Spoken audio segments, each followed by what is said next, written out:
Welcome back to Bar Girl Buddies. Today's story is about a test that nobody should ever pass, and a man who learned that when you gamble with trust, everyone loses. His name is Marcus.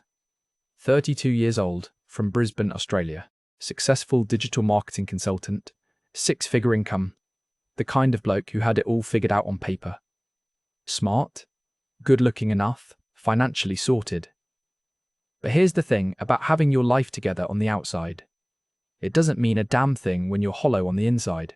Marcus came to Thailand running from a broken marriage and chasing what he thought was a fresh start. He met a woman named Ploy. Hotel receptionist, 27, studying hospitality management, shy smile, ambitious. For 3 months, it was everything he'd hoped for. Weekend trips to the islands, home-cooked meals, her laugh filling his condo. She felt different, she felt real. But doubt is a disease, especially when you've been burned before. And Marcus had been torched, so he did what any rational person drowning in fear would do. He faked his own financial collapse. Told her he'd lost everything. Business partner embezzled $600,000. Bankruptcy looming, might have to crawl back to Australia and start over. He thought he'd found love, until he made it all disappear. This is the story of a loyalty test that revealed more about the tester than the tested. And before we dive in, I want to hear from you. Drop a comment and let me know where you're watching from. Have you ever tested someone you loved? Would you stay with someone who lost everything overnight? Hit that like button if you've ever questioned whether someone loved you or just loved what you could provide. And subscribe if you want more stories that cut through the fantasy and show you what's really happening in the expat world, because trust me, this one's going to make you think. Alright, let's get into it. Marcus's story doesn't start in Thailand. It starts in a lawyer's office in Brisbane, signing divorce papers on a Tuesday afternoon in March. 7 years of marriage, gone. His wife Emma had left him for a bloke from her office, some account manager named Brett with a man bun and a CrossFit obsession. The kind of guy who talked about cryptocurrency at dinner parties. The divorce wasn't messy in the legal sense. They'd both been professionals about it. Split the assets, 50-50, no kids to fight over, clean break. But emotionally, mate, it gutted him. Because it wasn't just the betrayal. It was the realization that he'd missed every warning sign. The late nights she claimed were work deadlines. The new gym membership. The way she'd started sleeping facing away from him. He'd trusted her completely. And he'd been completely wrong. After the papers were signed, Marcus threw himself into work. His digital marketing consultancy was doing well.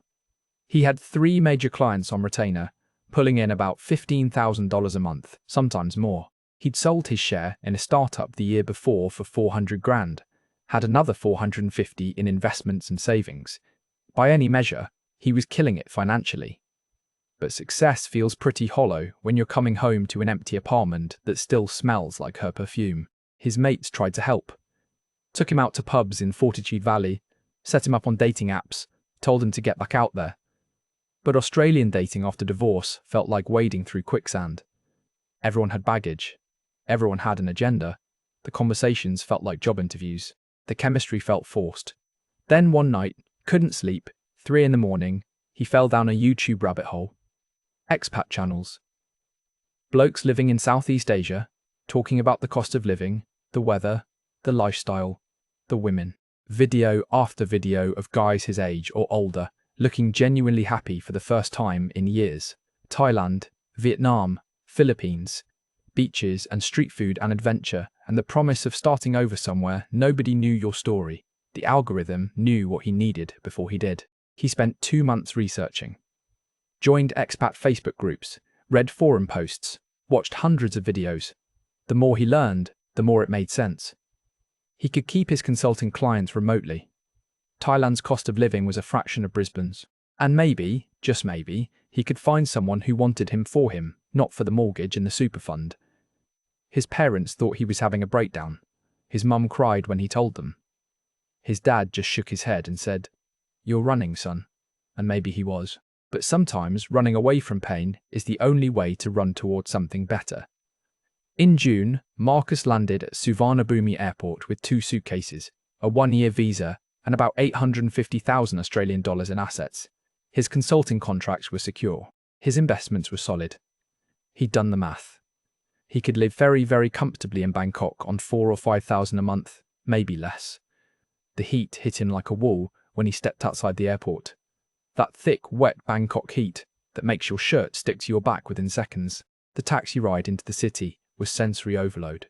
Elevated highways weaving between skyscrapers, street vendors grilling meat on every corner, the smell of exhaust and jasmine and frying garlic all mixed together, tuk-tuks darting between lanes like mechanical insects, neon signs in Thai script glowing even in the afternoon sun. He'd booked an Airbnb in Thong Lo for the first month. Expat neighborhood, they told him in the forums. Good mix of locals and foreigners, safe, lots of restaurants and bars, close to the BTS SkyTrain. The condo was on the 14th floor. Modern, clean, floor-to-ceiling windows overlooking the chaos below. Standing there that first night, beer from 7-Eleven in hand, watching the city pulse and blow, Marcus felt something he hadn't felt in months. Hope. The first few weeks were a blur of exploration. He'd wake up late, work a few hours on his laptop from coffee shops, then spend the afternoons wandering. Chatuchak Market on the weekends, the Grand Palace, Khao San Road, just to see the backpackers and feel grateful he wasn't 22 anymore. He ate everything. Pad Thai from street carts for 60 baht, Kar Swai in tiny shophouses, som tam so spicy his scalp sweated. He joined an expat running group, went to pub trivia nights at Australian bars where they showed the footy, made friends with other digital nomads at co-working spaces, blokes from the UK, America, Germany, all with their own stories of escape and reinvention. And yeah, he went out at night. Sukhumvit, Siloam, RCA. He wasn't stupid.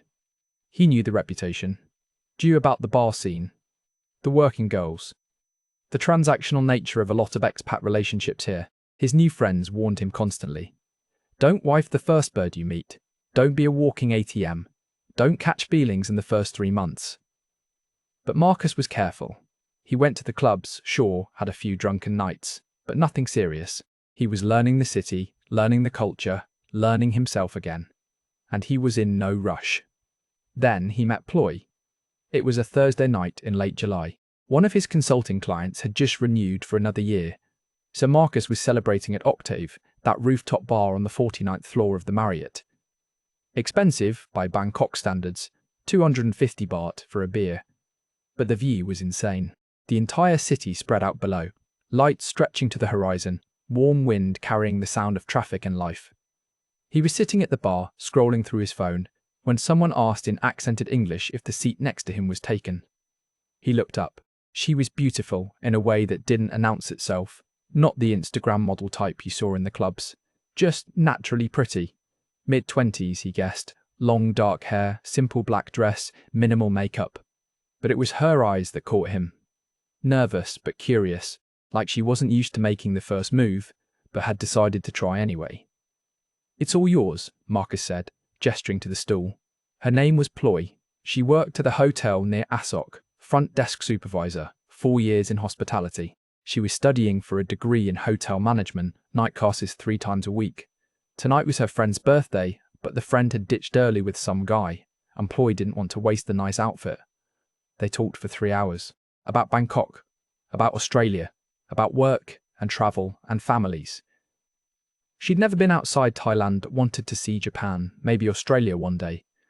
Her English was good, better than his Thai, which was basically hello, thank you, and how much. She laughed at his attempts to order in Thai, covered her mouth with her hand when she smiled, played with a strand of her hair when she was thinking.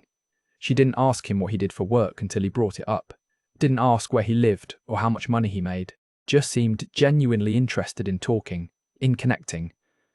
When he offered to buy her another drink, she insisted on buying the next round herself. At midnight, she said she had to work in the morning and needed to go. He asked if he could see her again. She smiled, that shy covering her mouth smile, and said yes. They exchanged line contacts. She gave him a Y, goodbye, that little Thai bow with hands pressed together, and headed to the elevator. Marcus sat there for another 20 minutes, grinning like an idiot at his beer. Their first proper date was Saturday. He'd suggested a nice restaurant, but she said she wanted to show him real Thai food, not tourist food. She took him to a place in Bankruptcy, way off the expat trail, plastic chairs and metal tables, everything in Thai on the menu. She ordered for both of them. Lab that made his eyes water, grilled fish with sticky rice, some soup with vegetables he couldn't identify. The bill came to 380 baht total, about 17 Australian dollars. She reached for her purse, but he waved her off. "I got this one," he said. She didn't argue, but she didn't look at him differently either. Didn't get that calculating gleam he'd seen in some women's eyes when money came up. They walked around the neighbourhood after dinner, her pointing out her favourite shops, telling him stories about growing up in Udon Thani, up in Isan, the northeastern region. Her parents still lived there. She sent money home every month, about 5,000 baht, to help out. She was the oldest of 3 kids. Her brother was in university, her sister still in school. Marcus told her about Brisbane, about his business, about the divorce, not all the details, but enough. She listened without judgment, just nodding, occasionally touching his arm when he said something particularly painful. "Thai people, we believe everything happened for reason," she said. "Maybe you come here because you supposed to. Maybe bad thing happen so good thing can happen later." It sounded like something from a fortune cookie, but the way she said it, genuine and soft, it didn't feel cheesy. It felt like hope. The second date was Sunday, then Tuesday. Then they were seeing each other almost every day. Within 3 weeks, Ploy was staying over most nights. She'd show up after her evening classes with ingredients from the market, cook in his kitchen while he worked on his laptop. Tom yum soup, massaman curry, papaya salad. She'd tease him about using a fork and spoon instead of his hands with sticky rice, teach him Thai words, laughing when he got the tones wrong. She introduced him to her friends. A group of hotel workers, all in their 20s, all sweet and welcoming. They'd go to karaoke bars in Ratchada, those private rooms where you could sing off key without bothering anyone. Marcus would butcher Wonderwall while they screamed through Thai pop songs he'd never heard. On weekends, they'd escape the city. Koh Samet, just a few hours away, white sand beaches and emerald water. Ayutthaya, to see the ancient temples, climbing on the ruins like kids. Khao Yao for the national park, hiking through jungle, swimming in waterfalls. She'd hold his hand on the motorbike taxi rides, rest her head on his shoulder on the bus back to Bangkok. One Saturday morning in September, she video called her parents while they were having breakfast, introduced Marcus as her Fane, her boyfriend. Her dad spoke no English but waved and smiled. Her mum asked him questions through Ploy's translation. Was he treating her daughter well? Did he like Thai food? When was he going to visit Udon Thani? Marcus felt something he hadn't felt since before the divorce. Like he belonged to something. Like he mattered to someone. But. There's always a but. He paid for everything. He didn't mind, not really. He had the money. She made maybe 15,000 baht a month, about 600 Australian dollars. Of course he'd cover dinner, cover the weekend trips, cover the taxi rides. It felt natural, but she never offered. Not once. In month 2, her phone screen cracked. She mentioned it casually, said she'd have to save up to fix it. The next day, Marcus surprised her with a new phone. Mid-range Samsung, about 12,000 baht, 270 Australian dollars. She cried and hugged him and said he was too good to her. A week later, her motorbike needed repairs. 6,500 baht, he offered, before she could ask. She thanked him with tears in her eyes. Then her brother's university fees were due, 12,000 baht. Her mum needed a medical checkup. 8,000 baht, he gave it all willingly. It wasn't much to him. Couple $100 here and there. Less than he'd spend on a weekend back in Brisbane. But his mates noticed. The expat crew, the guys he'd met in those first weeks, they'd seen it all before. "Mate, she's working you," said Dave, a Brit who'd been in Bangkok for 6 years. They were having beers at a pub in Ekamai. First it's the phone, then the bike, then the family emergencies. Before you know it, you're building her parents a house in Isan. "It's not like that," Marcus defended. "She's not a bar girl. She has her own job. She's educated. She's different." "They're all different until they're not," said Rob, an American from California.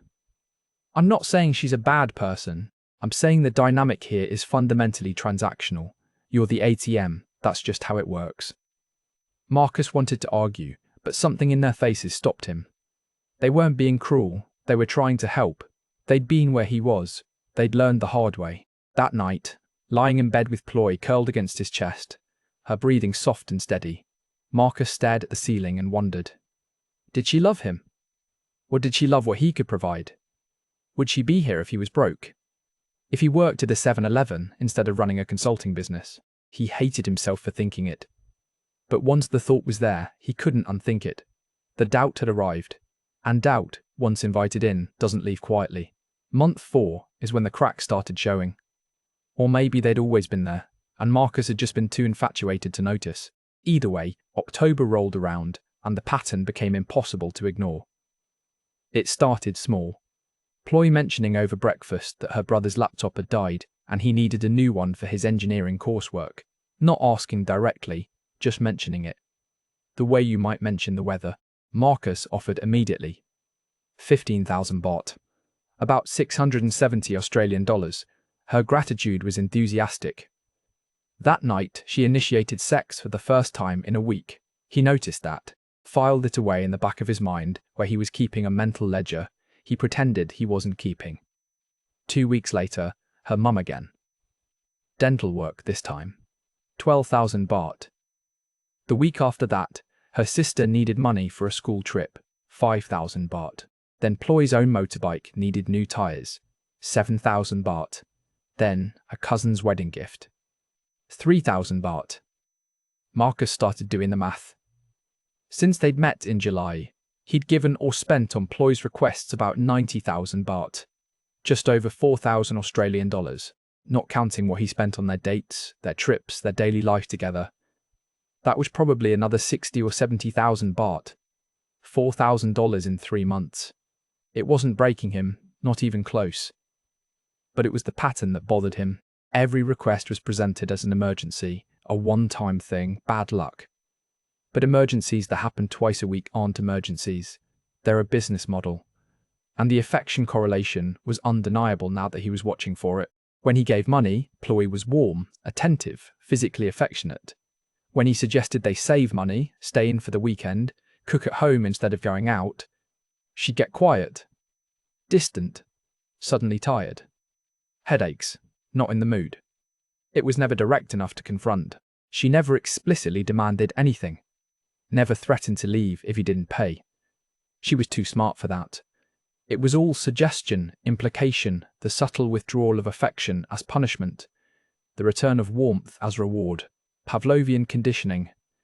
And he was the dog salivating at the bell. His mates noticed the change in him. "You seem off, bro," Rob said one afternoon at the gym. They were spotting each other on bench press, and Marcus had been distracted, nearly letting the bar slip. "Just thinking," Marcus said. "About Ploy?" "Yeah." Rob racked the bar and sat up, wiping sweat from his face. "How much you in for now?" Marcus hesitated. Admitting it out loud felt different than keeping score in his head. "Maybe 4-5 grand. Australian." Rob whistled low. "In 3 months. Her family needs help. She's supporting them. I have the money, so why not?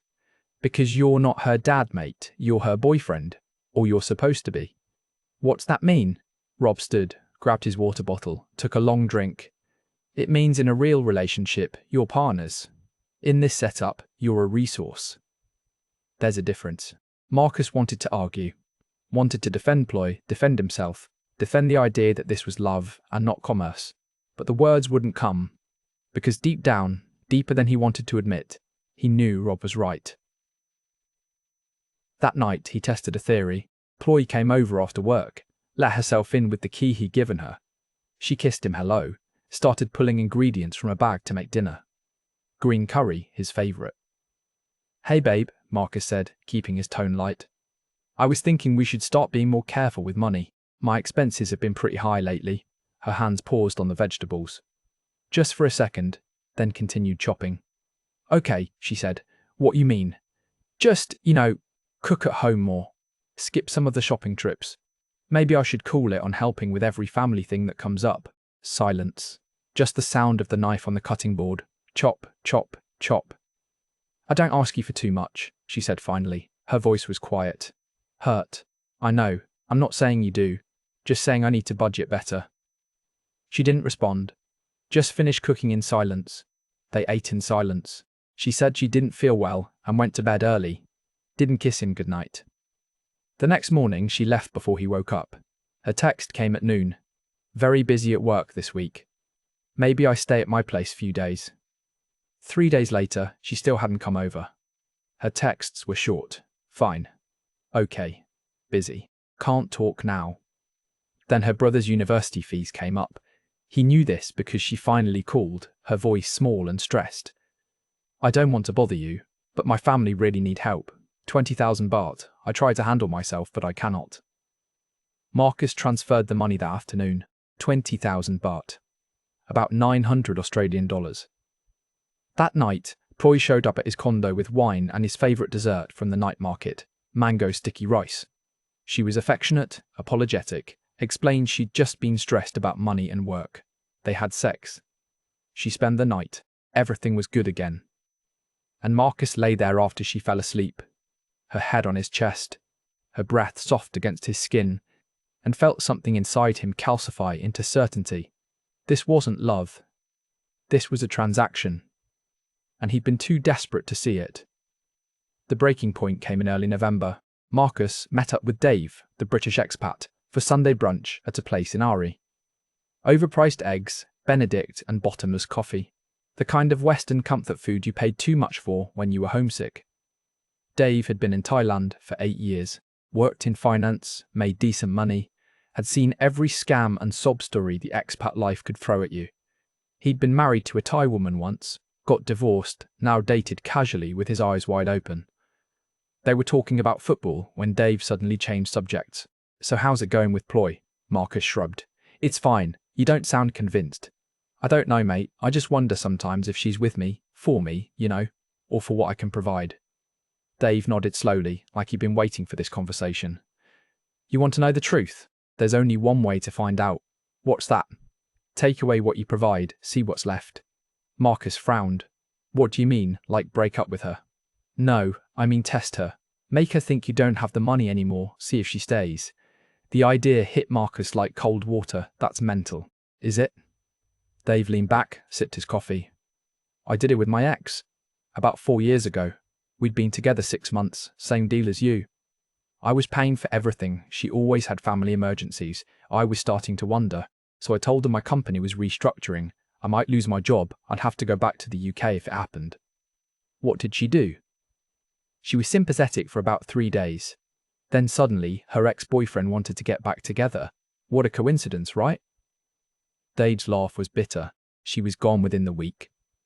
Best 50,000 baht I ever spent, honestly. Because I knew. I wasn't wondering anymore. I had my answer. Marcus sat with that for a long moment. The restaurant hummed around them. Expat families with kids. Couples on dates. Everyone playing their own version of the same game. Wouldn't that make me a manipulative arsehole? Marcus said finally. Maybe. Or maybe you're just protecting yourself from a different kind of manipulation. She's testing you every time she manufactures an emergency. You're just running the experiment in reverse. What if I'm wrong? What if she actually loves me and I torpedo it by lying to her? Dave shrugged. Then you learn you sabotage something real because of your own insecurity. But mate, real question, if she actually loves you, she'll stay when things get hard. That's what love means. Sticking around when it's not all holidays and nice dinners. If she runs the second the money tap turns off, you didn't lose love. You escaped a long con. Marcus went home and couldn't stop thinking about it. Sat on his balcony with a beer, watching the Bangkok night, neon and noise and the endless stream of motorbikes below. Ploy was at her place tonight. Some excuse about meeting her sister. He thought about Emma, his ex-wife back in Brisbane, how she'd seemed perfect until she wasn't, how he'd missed every warning sign because he wanted so badly to believe in them, how trust had made him blind. He thought about Ploy, the way her eyes lit up when he gave her money, the way they dimmed when he suggested saving, the pattern, the correlation, the Pavlovian dance they were doing. He pulled out his phone, opened his banking app. 830,000 Australian dollars across his accounts, his consulting income steady at 12 to 15,000 a month. He was set, secure, safe. What if it all disappeared? What if he woke up tomorrow broke, desperate, needing help instead of providing it? Would Ploy be there? Would she hold his hand through the darkness the way he'd been holding hers through every manufactured crisis? He knew the answer. Deep in his gut, where truth lives before logic can argue with it, he knew. But knowing and proving are different things, and Marcus needed proof, needed to see it, needed to kill the hope so he could finally grieve it properly and move on. He spent the next week planning. Couldn't half-arse it. Had to be believable. Had to be thorough. First, he moved most of his money to a separate account Ploy didn't know about, left only about $30,000 in his main accounts, enough to live on for a few months if needed, transferred his automatic bill payments to the hidden account. Then, he created the story. Business partner, back in Australia. Guy named James, who the 500th been handling some of the consulting contracts. James had been stealing, embezzled about $600,000 over the past year. Marcus only just discovered it. Lawyers involved now, but the money was gone. Spent, gambled, disappeared. He researched Australian bankruptcy laws, corporate fraud procedures, made the story tight. Couldn't be sloppy. Ploy was smart. She'd ask questions. He told his parents. Called them on a Tuesday evening, Brisbane time. His mum answered, happy to hear from him until she heard the plan. Marcus, love, are you sure about this? I need to know, mum. But lying to her, testing her, that's not how relationships work. His dad got on the line. Son, what if this becomes a self-fulfilling prophecy? What if you push her away by being dishonest and then use her leaving as proof she didn't love you? If she loves me, she'll stay. If she doesn't, better to know now than in 2 years when I'm even more invested. Silence on the line. Then his mum, soft and sad. Just be careful, darling. Sometimes when we look for betrayal, we find it whether it's there or not. They didn't understand. They'd been married 40 years, met when they were 20, never had to navigate the minefield of modern dating, foreign relationships, the constant question of motive. They had the luxury of trust. Marcus didn't. Not anymore. He started phase 1 on November 10th, began mentioning work stress to Ploy, took fake phone calls in front of her, acting agitated. James, mate, what are you talking about? Those funds should be there. What do you mean there's a discrepancy? She'd ask. What was wrong? He'd wave it off, say it was probably just an accounting error, nothing to worry about. Plant the seed, let it germinate, cut back on spending, suggested street food instead of restaurants. Said he needed to save a bit because work was uncertain, watched her reactions. She was concerned, supportive even. Don't worry too much, babe. Everything will be okay. But he noticed the small frown when he said they should skip the weekend trip they'd planned to Hawaii, the way she checked her phone more when he was acting stressed. Phase 2 was the revelation. November 17th, a Friday afternoon. He asked Ploy to meet him at their regular coffee shop in Thong Lo, the place where they'd had their third date. Symbolic, though she wouldn't know why. She arrived wearing a new dress he didn't recognize. Smiled when she saw him, but it didn't quite reach her eyes. She could tell something was wrong. They ordered iced lattes, the same thing they always got. The barista knew them by now, smiled and asked how they were doing. We're good, Marcus lied. He waited until they sat down, until Ploy had taken a sip of her drink, until the moment felt both ordinary and enormous. I need to tell you something, he said. Her hand tightened on her cup. What is it? It's about work. About James, my business partner. He'd been stealing from the company, from me, for over a year. Her eyes widened. What? How much? About 600,000 Australian dollars, maybe more. He watched her face. Shock first, genuine seeming. Her hand went to her mouth. Oh my God. Marcus. Can you get it back? No. He spent it. Gambled it. I've got lawyers involved, but they're saying it's unlikely I'll recover much. He's claiming bankruptcy. So what does this mean? This was it. The moment of truth dressed up as a lie. It means I'm nearly broke, babe. That was most of my savings. I've got maybe 70,000 left, Australian. And my consulting income is about to take a hit because James was managing half our clients. I might have to go back to Brisbane, get a regular job. I can't afford to live here like this anymore. The silence stretched between them. The coffee shop hummed. Someone's phone rang. The espresso machine hissed. Ploy's face cycled through emotions like a slot machine. Shock. Confusion. Calculation. fear. He saw them all, saw the exact moment the implications hit her. How long you can stay? She asked quietly. I don't know, few months maybe. Depends on if I can find remote work, how cheap I'm willing to live. Her hand trembled slightly on the table. She pulled it back into her lap. This is very bad news. I know. I'm sorry. I didn't want to burden you with this. What can we do?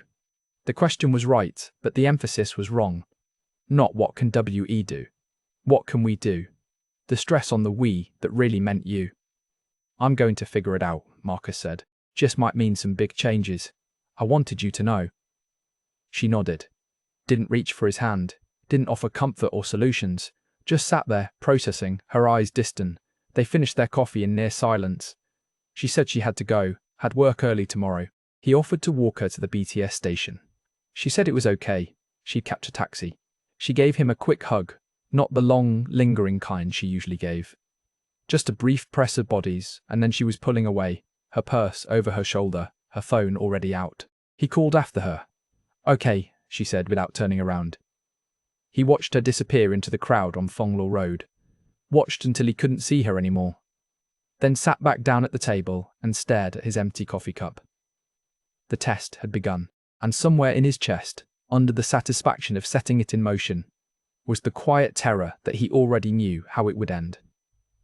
The texts started coming slower after that Friday. Where Ploy used to reply within minutes, now it took hours. Sometimes half a day. Her messages got shorter too, busy at work. Very tired tonight. Can't talk now. Marcus maintained the fiction, posted in the expat Facebook groups about looking for cheaper accommodation, asked around about teaching English for extra income, the kind of things a desperate man would do. He knew their circle would see it, knew it would get back to Ploy through the network of friends and acquaintances that made Bangkok feel like a village sometimes. On day 3, after the coffee shop revelation, she suggested they meet up, not at their usual spots, not at his condo or her place. A public park in Benjakiti, near the lake, neutral territory. The kind of place you go when you need witnesses or an easy exit. Marcus knew what was coming, felt it in his bones. But he showed up anyway, needed to see it play out. Needed the proof, even though the evidence was already overwhelming. She was waiting on a bench when he arrived, wearing jeans and a simple t-shirt, no makeup, her hair pulled back, the most casual he'd ever seen her, like she wasn't trying anymore, wasn't performing. Hi, she said as he sat down. Hey. They watched the lake for a moment. People jogging on the path around it. Families with kids feeding fish. Normal life happening while theirs fell apart. I'd been thinking a lot, Ploy said. Her English was more careful than usual, like she'd rehearsed this. About what you told me. About your money problem. Yeah? I care about you, Marcus. You're a good man. But I need to be honest. Here it comes, he thought. The moment of truth, wrapped in a kind lie. This situation, it's very difficult for me. I'm still young. I had my own future to think about. My family depends on me. I need someone who is stable, who can give me good life. She looked at him, her eyes soft but firm. I don't think I am ready for this kind of difficulty. So what are you saying? I think maybe you should go back to Brisbane, fix your life, get stable again, and maybe when things are better, we can talk again. But what if things don't get better? What if I'm broke for a while? She looked down at her hands. Then maybe we are not right for each other right now. Right now or ever. A pause. Long enough to be an answer. I don't know. Marcus felt something crystallize in his chest. Not anger, not even surprise. Just clarity. Cold, brutal clarity. Can I ask you something honestly? He said. She nodded. If I had money, if I was still doing well, would you still be here? She met his eyes. Didn't look away. Yes. And that doesn't bother you? That the only variable is money. It's not only money, she said, and for the first time her voice had an edge. It's about security. Stability. You are a foreigner here. You can go back to Australia any time. You have passport, have options. For me, this is my life. I cannot just run away when things hard. I have responsibilities. My family needs me. I need someone who can help, not someone I have to help. She wasn't wrong. That was the thing that cut deepest. From her perspective, she was being practical. Pragmatic. making a smart decision for her survival and her family's survival. In Thai economy, where 15,000 baht a month was normal income and one medical emergency could bankrupt a family, she couldn't afford to gamble on love with a broke farang. But that didn't make it hurt less. "I understand," Marcus said. And he did. That was the problem. He understood completely. They sat in silence for a few more minutes. Then she stood up, smoothed her jeans, shouldered her bag. "I hope your situation gets better," she said. "You are a good person. You deserve good things. Yeah, you too." She gave him a why, that formal Thai goodbye, pressed her palms together and bowed slightly.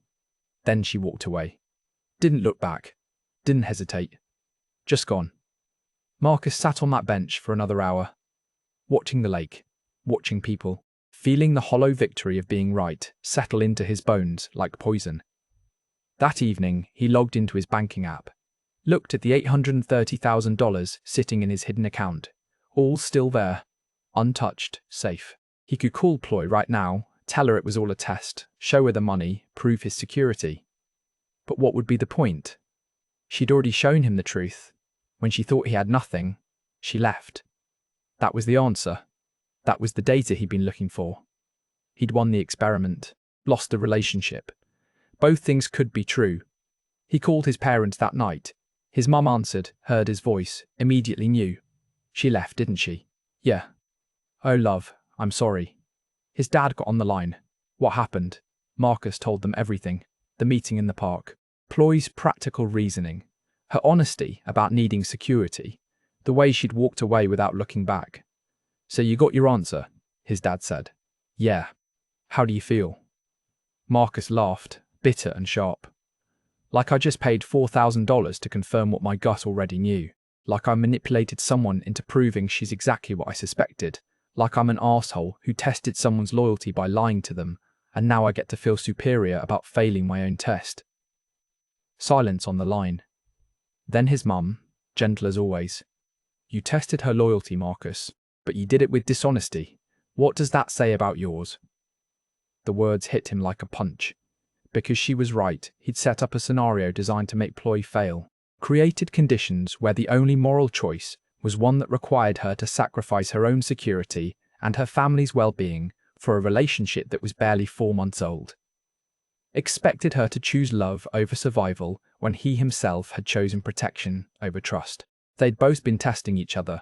She tested whether he'd keep providing. He tested whether she'd stay without provision. Both games. Both manipulations. Just different weapons. "I don't know what I'm doing anymore," Marcus said quietly. "I came here to escape the pain from Emma, to find something real, but I'm still just running the same patterns, making the same mistakes." "Then maybe," his dad said slowly, "it's time to stop running and start healing." Marcus told his expat friends over the next few days. Their reactions split exactly as he'd expected. Dave, the one who'd suggested the test, clapped him on the back at the pub. "Smart move, mate. You dodged a bullet. $4,000 is cheap tuition for that lesson." Rob from the gym was less enthusiastic. "I mean, you proved she was with you for money. But you also proved you don't trust anybody. So where does that leave you?" Another friend, Tom from the running group, put it more bluntly. "You created a self-fulfilling prophecy, bro. You assumed she was a gold digger, set up a test to prove it, and then acted shocked when she behaved exactly how you manipulated her into behaving." "I didn't manipulate anything," Marcus argued. "I just revealed what was already there." "Did you?" Tom asked. "Or did you create a situation where the only way she could pass your test was to be someone she's not? She's a 27-year-old hotel worker, supporting her family in one of the most expensive cities in Southeast Asia. You're a wealthy foreigner with more money than she'll make in 10 years. The power dynamic was always skewed. Your test just made it impossible to ignore." Marcus didn't have an answer for that. He spent the next 2 weeks in a fog, kept up with his consulting work because he had to, ate street food alone, went to the gym, jogged around Lumpini Park, avoided the places he used to go with Ploy. The routine felt empty but safe. Then one night, scrolling through Facebook, he saw it. Ploy had updated her relationship status. In a relationship with someone named Henrik. The profile picture showed a European man, maybe late 40s, salt and pepper hair, expensive watch visible in the photo. Marcus clicked through to the guy's profile. Danish. Owned a restaurant in Sukhumvit. Posted pictures of business trips to Singapore, watches, nice cars. Successful, stable, secure. She'd upgraded. Found her next provider. Probably started talking to him before she'd even officially ended things with Marcus. He waited for the anger to come. The betrayal. The vindication of being right about her. But all he felt was tired. Tired and sad and complicit. Because who was he to judge? He'd come to Thailand looking for something transactional too. Looking for someone who'd make him feel wanted without the emotional risk of being known. Someone he could keep at arm's length with money. Someone he could test and discard when they inevitably failed his rigged exam. Ploy was using men for financial security, but he'd been using her for emotional security. Using the relationship as evidence that he was desirable, worthy, healed. And when his own insecurity got too loud, he'd sabotaged it to prove his cynicism right.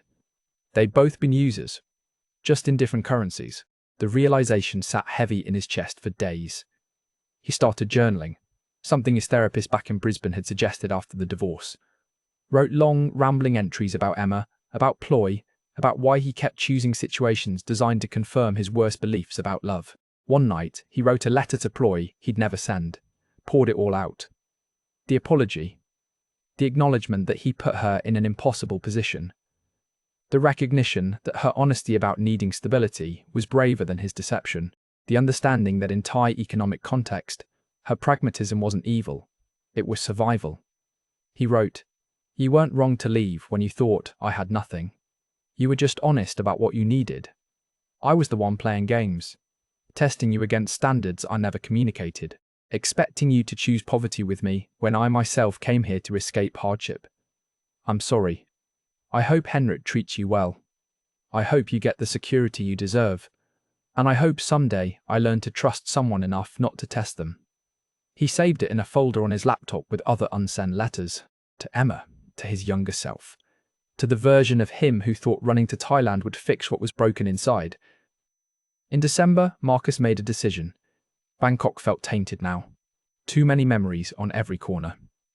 Thong Lo reminded him of Ploy. The expat bars reminded him of his friends' warnings he'd ignored. The whole city felt like a stage where he performed a version of himself that wasn't quite real. He needed smaller, simpler, less pretense. He moved to Chiang Mai, northern Thailand, mountains instead of beaches, temples instead of skyscrapers, cooler weather, slower pace. Rented a small apartment for 8,000 baht a month instead of 28. Shopped at local markets instead of expat supermarkets. Cut his monthly expenses in half. Started volunteering at a school teaching English to kids. No pay, just purpose. The kids didn't care about his money or his heartbreak or his failed tests. They just wanted to learn words and play games and laugh. He dated casually, met women on apps, was honest up front about not looking for anything serious. No games, not tests. Just coffee or dinner, and conversation, and if it went somewhere, fine. If it didn't, also fine. Sometimes he'd see Ploy's social media. She'd made her profile public, probably to show off. Pictures with Henrik at nice restaurants, beach vacations in Krabi. A new iPhone. She looked happy. Maybe she was. Maybe she'd found exactly what she was looking for. Marcus felt nothing when he saw the photos. Not jealousy, not vindication. Just a distant recognition of a chapter that had closed. One night, 6 months after the test, he ran into Dave in Chiang Mai. The British guy from Bangkok was up north for a wedding. They grabbed beers at a rooftop bar, watched the sunset over Doi Suthep. "So how's it going up here?" Dave asked. "Better. Quieter. Less complicated." "You dating?" Casually. "Nothing serious." "Learned your lesson then?" Marcus thought about that. "I learned a lesson. Not sure it's the one you think." "What do you mean?" "I learned that when you test love with fear, you only measure fear. That Ploy wasn't a villain, and I wasn't a victim. We were just two people playing different games that couldn't coexist, and that the real problem wasn't her wanting security, it was me needing to prove she didn't want me." Dave frowned. "So you regret testing her?" "I regret needing to test her in the first place. The test itself just proved I wasn't ready for what I claimed I wanted." They drank in silence for a while. Then Dave asked, "Would you do anything differently?" Marcus considered. "Yeah, I'd either trust her or leave her. But I wouldn't pretend I was trusting her while secretly collecting evidence for the prosecution. That's not love. That's surveillance. Dave didn't have a response to that. Marcus stayed in Chiang Mai, grew to love the city, the mountains, the simplicity, the way he could live well on $3,000 a month and still have plenty left over. Started a small business helping other digital nomads with their marketing. Made real friends, not just drinking buddies comparing war stories about Thai women. Sometimes he wondered if he'd ever trust someone enough to be vulnerable again. If he'd ever let someone in without keeping one hand on the exit door. If he'd ever stopped protecting himself long enough to actually connect. He didn't have answers. But at least now he was asking better questions. Welcome back. We've reached the end of Marcus's story, but not the end of what it has to teach us. Marcus got the answer he was looking for. Ploy left when she thought the money was gone. Case closed. Gold digger confirmed. Test passed or failed, depending on how you look at it. But the question itself was the problem. Because when you test love with fear, you don't measure love, you measure fear. And all you prove is that you are already looking for an exit. Let's talk about what really happened here. Marcus came to Thailand running from a broken marriage, looking for someone to make him feel wanted without the risk of being known. He found Ploy, who was looking for someone to provide security in a city where her monthly salary was less than his weekly bar tab. They both wanted something from each other. They were both using each other. They just used different currencies. The expat forums and barstool philosophers will tell you, this story proves, Thai women are all after money. That's the easy conclusion, the comfortable one. It lets men like Marcus off the hook. But here's what they don't tell you. In Thailand, 15,000 baht a month is normal income for a hotel worker. That's about 670 Australian dollars. Marcus was making that in 2 days. The amounts Ploy needed for her family, the emergencies that felt constant to him, those were real financial pressures in her economy. Her brother's laptop, her mum's dental work. These weren't luxury items. They were survival. Marcus had the privilege of testing her because he had the power to fake poverty. Ploy didn't have the luxury of testing him because she was actually living the reality he was only pretending. That's not a level playing field. That's a rigged game. And yeah, she left when the money disappeared, but she was also honest about why. She didn't lie, didn't string him along, didn't pretend she was ready to be poor with him. She said, clearly and directly, I need security and stability and you can't provide that anymore. Was it mercenary? Maybe. Was it honest? Absolutely. Compare that to Marcus, who lied for 2 weeks, manipulated the situation, and then used her predictable reaction as proof of his cynicism. Who's the villain in that scenario? Here's the uncomfortable truth. Both of them were protecting themselves. She was protecting her financial security and her family's survival. He was protecting his emotional security and his belief that love couldn't be trusted. Both were operating from fear. Both were being pragmatic. She was just more honest about it. The real tragedy isn't that Ploy failed the test.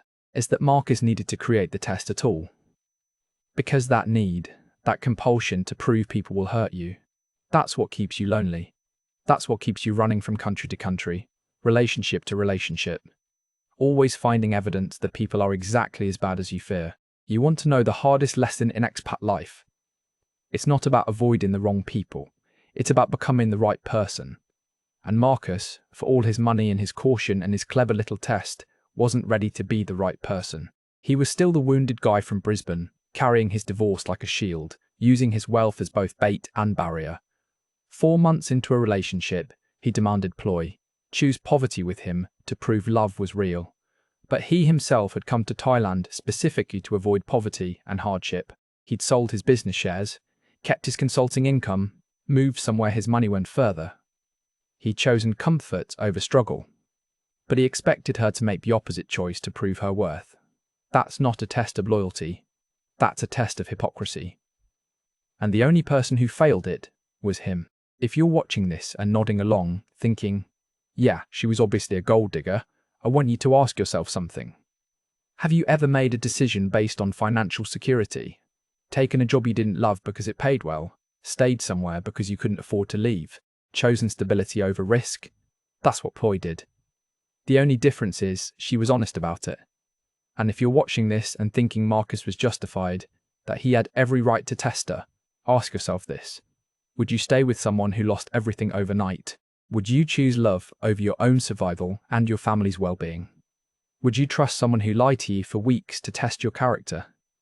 The answer for most people is no, because most of us are more like ploy than we want to admit.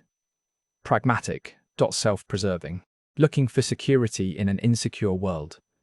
The moral of Marcus's story isn't that Thai women are gold diggers, or that expat relationships are doomed, or that love is a transaction.